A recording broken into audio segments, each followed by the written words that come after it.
students. Today we are doing geometric progression. We have done arithmetic progression in the last video, and link of that videos you will get in the description box. So in that series today we are doing geometric progression. Suppose there is a sequence a1, a2, a3 dash dash dash an and dash dash dash. When it is called a geometric progression. It is called a geometric progression. Number one, when its every term is non-zero. बीच में कोई भी term आपके पास zero नहीं होनी चाहिए. And secondly, ratio of two consecutive terms is constant. What do you mean by that? I mean, if we take a2 upon a1 or a3 upon a2 or a4 upon a3 and so on, then it must be constant. So in general we write a k plus 1 upon a k. K represent any integer नहीं, basically positive integer. आप k की value 1 रखते हैं तो ये a2 upon a1 हो जाएगा. 3 रखेंगे तो a3 upon a2 हो जाएगा. This is the way how we represent. So ak plus 1 upon ak is constant. In this way we conclude that if we take a2 upon a1, a3 upon a2, a4 upon a3, this always remains constant, and this is r, represented by r. So this constant r is known as constant ratio. Now let us frame a GP. Suppose we take first term as a is first term, right? a is first term, this is fixed. हम दो चीज़ें fix लेकर चलते हैं किसी भी sequence को frame करने के लिए. यहाँ हमने लिया है फर्स्ट टर्म और कॉमन रेशो. अगर हम लेते फर्स्ट टर्म और कॉमन डिफरेंस तो हम क्या फ्रेम करते हैं? Arithmetic progression, right? ए में मल्टीप्लाई करेंगे हम आर की, then we will get second term, then again we multiply by r, then we will get a r square. In this same way a r cube. Now look at it carefully to find out the general term of GP. If you say this is first term, this is second term, this is third term, this is fourth term, then moving in this way, what will be the general term? Let us write. Just follow the pattern. Here r to the power 0 you can say, right, exists. Here r to the power 1. Here r to the power 2, as you can see. Here r to the power 3. If 0 is there, then suffix is 1. If 1 is there, then a2. If 2 is there, a3. If r to the power 3 is there, this is a4.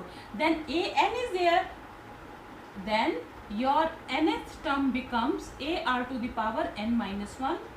एक बार और समझो, r की जो भी power है, a का suffix उससे एक ज्यादा है, राइट? तो an is general term. Sometimes we represent this general term an by tn also.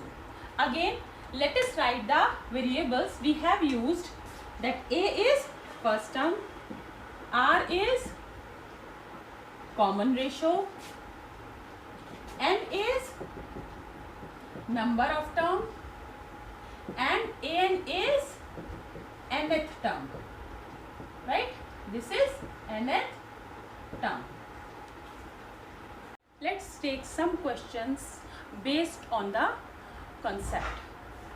Find the 17th and nth term of the GP, and your GP is 2, 2 root 2, 4, 8 root 2, blah blah blah, right?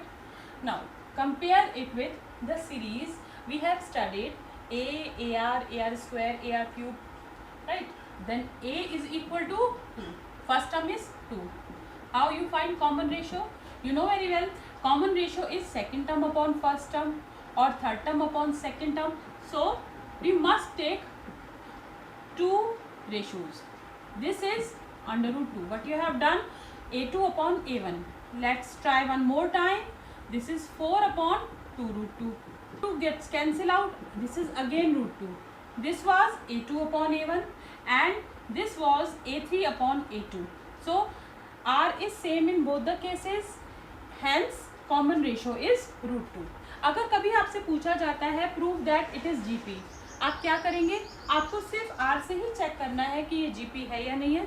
आप A2/A1 कीजिए, A3/A2 कीजिए, A4/A3 कीजिए। If common ratio comes out to be constant, then the given series और sequence is GP, right? R is square root of 2, A is 2. Now 17th term, A17. You know very well, A17 will be equal to A R raised to the power 17 minus 1. As we know, nth term An is equal to A into R to the power n minus 1. 17 minus 1 is 16, A R to the power 16. A is 2, R is square root of 2 raised to the power 16. Now 2 square root of 2 is 2 raised to the power 1 by 2 multiplied by 16. 2 8s are 16. Then it is equal to 2 to the power 1 plus 8.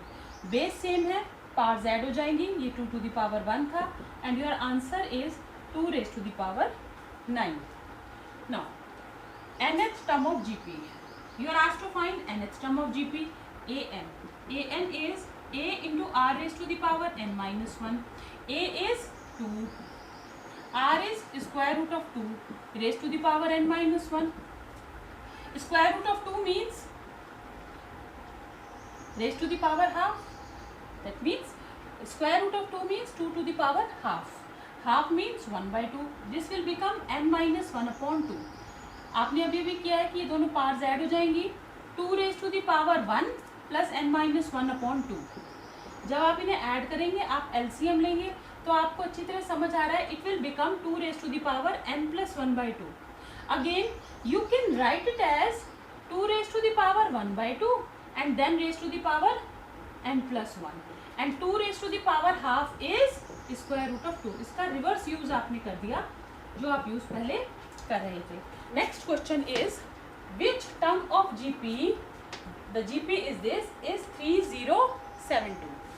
आपको बताना है कौन सी term 3072 है. A आपके पास है 3, R is 6/3, 12/6. In all the cases it comes out 2, right? Which term, यानी आपसे n पूछा है और nth टर्म आपको गिवन है 3072. आप फिर समझो इस क्वेश्चन को. आपसे n पूछा है, विच टर्म इज 3072. अगर मैं आपसे कहती फाइंड 24th टर्म, तो 24th टर्म का मतलब है A24 फाइंड आउट करना होता है. अब मैंने आपको सम An दिया हुआ है, कोई nth टर्म दी हुई है और आपको उसके कॉरेस्पॉन्डिंग n की वैल्यू फाइंड आउट करनी है, right? So An is equal to, आप अच्छी तरह जानते हैं formula, AR to the power n minus 1. An is 3072 and A is 3, R is 2 raised to the power n minus 1. Let us simplify 1024. 2 raised to the power n minus 1 is 1024 and 1024 is 2 to the power 10. इसको याद कर लें आप. अब फिर ध्यान दीजिए, अगर x to the power a is equal to x to the power b है, then a will be equal to b. Rule of indices, ठीक? तो n minus 1 will be equal to 10, so n is equal to 11. Here is your answer. Next question is find the GP whose 4th and 7th terms are 1 by 18 and minus 1/486 respectively. You are given that 4th term is equal to 1 by 18 and 7th term is equal to minus 1/486. Let us assume that first term is A and common ratio is R, right? A4 is equal to 1 by 18, so AR cube is equal to 1 by 18. A7 is equal to minus 1 by 486. AR to the power 6 is equal to minus 1 by 486. We have to solve these two equations to find out the value of A and R. Unlike in AP में we have equations of the form a plus n minus 1 into d, तो वहाँ हम उनको simultaneous equations को solve करते थे। यहाँ हमारे पास जो इक्वेशंस हैं उसमें मल्टीप्लिकेशन है और पार है, मल्टीप्लिकेशन एंड पार। हमको a और r निकालना है जो आपस में मल्टीप्लाइड है, ये एडेड नहीं है। तो इसमें हम हमेशा डिवीजन प्रोसेस का यूज़ करेंगे। If you say this is equation number 1 and this is equation number 2, then on solving, how to solve? Divide equation 2 by equation 1. Minus 1 by 486 divided by 1 upon 18. This comes out to be minus 1 by 27, and here you will get r cube. A gets cancel out. R cube is equal to minus 1 by 27. आप ध्यान से देखिए, minus 1 by 27 can be written as minus 1 by 3, अगर आप इसको ऐसे लिखते हैं, और अगर आप 3 माइनस ले लेते हैं तो कोई फ़र्क नहीं पड़ेगा, because we can write it as minus 1 by 3 raised to the power 3. So r becomes minus 1 by 3. Put the value of r in equation number 1, or you can directly put the value of r cube minus 1 by 27 in equation number 1.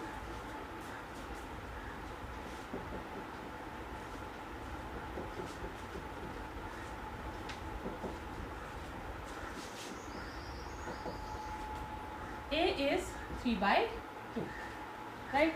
A is 3 by 2 and r is minus 1 by 3. अगर आपको कभी भी कहा जाता है find the GP, GP को find out करने का मतलब है आप फर्स्ट टर्म और कॉमन रेशियो निकालिए, क्योंकि दो ही वेरिएबल चाहिए हमें जीपी फॉर्म करने के लिए. a is 3 by 2 and r is minus 1 by 3. now let us start writing gp. this is 3 by 2 first term, multiply this and this, you will get minus 1 by 3 minus 1 by 2, multiply आपने क्या minus 1 by 3 into 3 by 2, again 3 by 2 into 1 by 9, this is 1 by 6 and so on, right? Our next problem is the 5th, 8th and 11th term of a GP are A, B, C. Then show that B square is equal to AC. 5th term is A, 8th term is B, 5th term is A, 8th term is B and 11th term is C. Let us suppose that first term is x.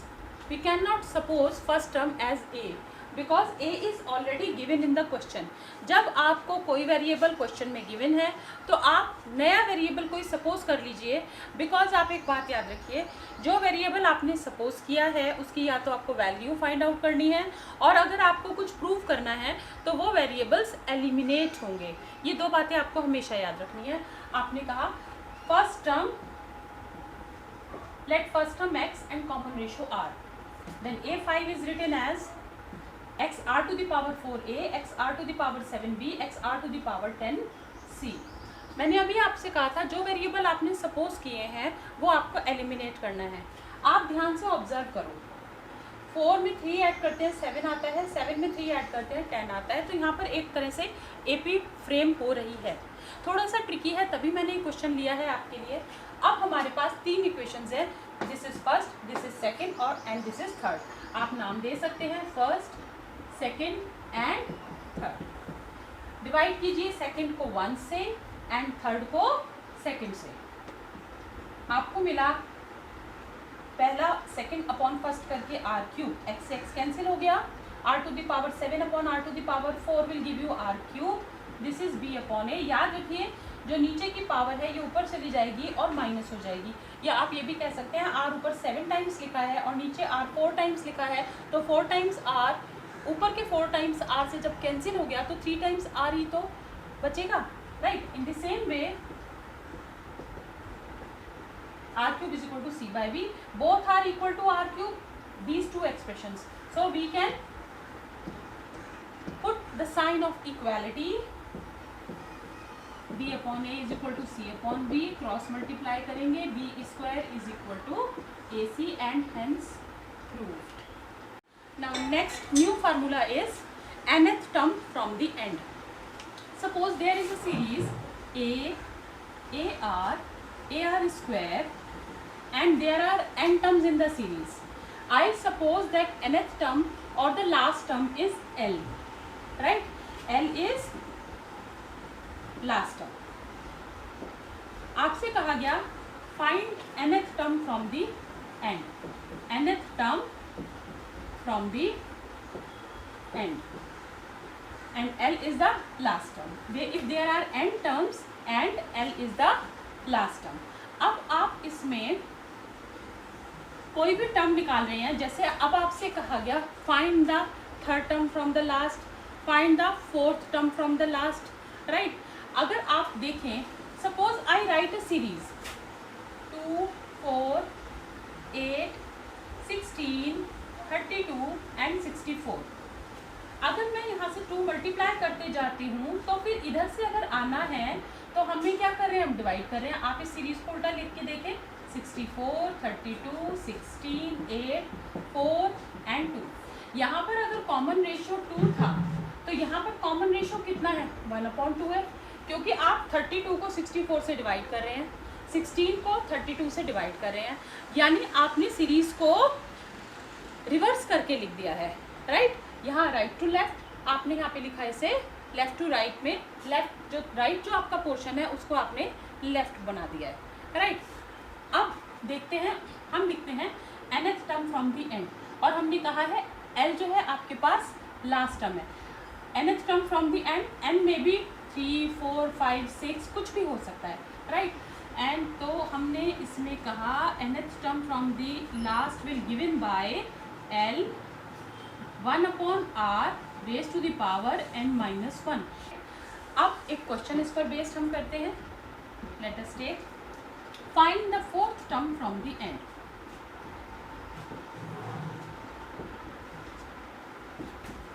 Of the given GP हमने लिया GP 2/27, 2/9, 2/3 and so on 162.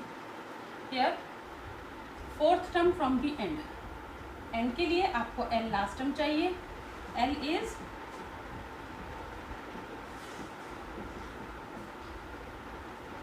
R find out करते हैं.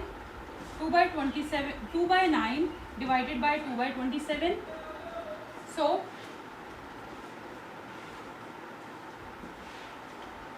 L 1/r to the power n-1, or you can say L/r raised to the power n-1. Simplified form, L is 162. 162 upon 3 into 3 into 3, and this comes out 6. One more very important question. This is, if the first and nth term of a GP are A and B respectively, and P is the product of first n terms of that GP, then prove that P square is equal to A into B raised to the power n. What you are given? You are given that first term of GP is A. Common ratio is not given to you. So let us suppose that common ratio is R. You know very well, if we suppose any variable, then it's our duty to eliminate that variable. ये बात आप ध्यान रखो, और इसके process में ही जो आपको प्रूव करना होता है वो अपने आप प्रूव हो जाता है, राइट? आपने कहा इसका कॉमन रेशियो R है, आपको कहा है nth term is B, so an is equal to B. an means AR to the power n-1 is equal to B. R is the variable which you have supposed, so you can write R to the power n-1 as B upon A, or R as B upon A raised to the power 1 / n-1. Look, you are given A, you are given B, you are given n, तो R की value एक तरह से given variable की terms में find हो गई. P is the product of first n terms. P can be written as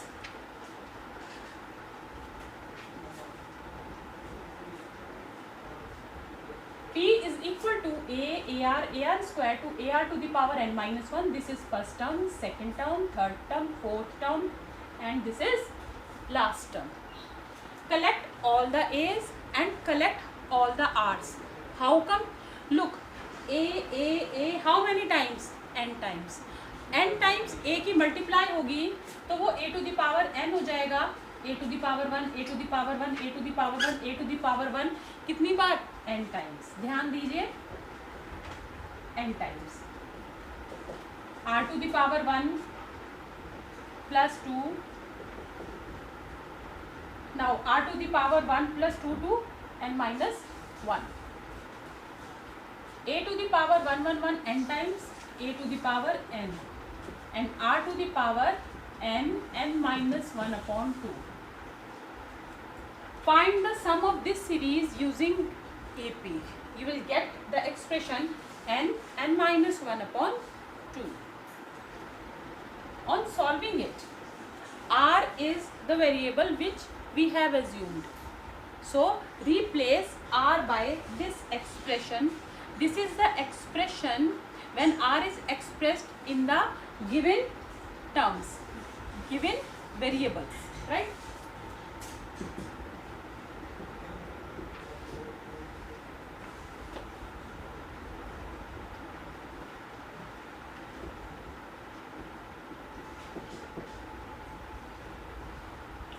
n minus 1 gets cancelled out.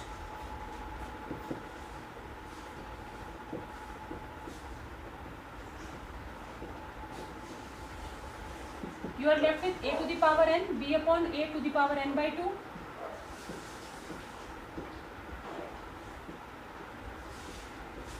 Powers distribute over numerator and denominator. Here a to the power n is there and a to the power n by 2 is in denominator. तो आप अगर a की power collect करेंगे तो a to the power n minus n by 2 हो जाएगा.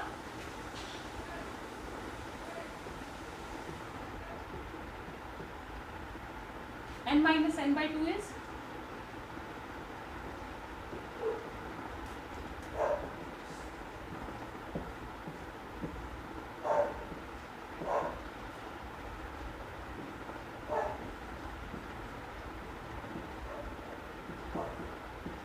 look what I have done.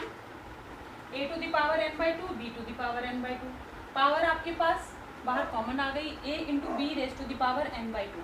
n by 2 को break कर लिया. 1 by 2 into n. p is equal to ab raise to the power n by 2. Then p square is equal to ab raised to the power n, squaring both the sides. So that's all for today. In the next video we will study sum of n terms. And remember one thing, in GP there are many questions in which we need to prove something. आपके prove करने वाले बहुत सारे questions हैं. आप उन questions को कीजिए and write your doubts in the comment box.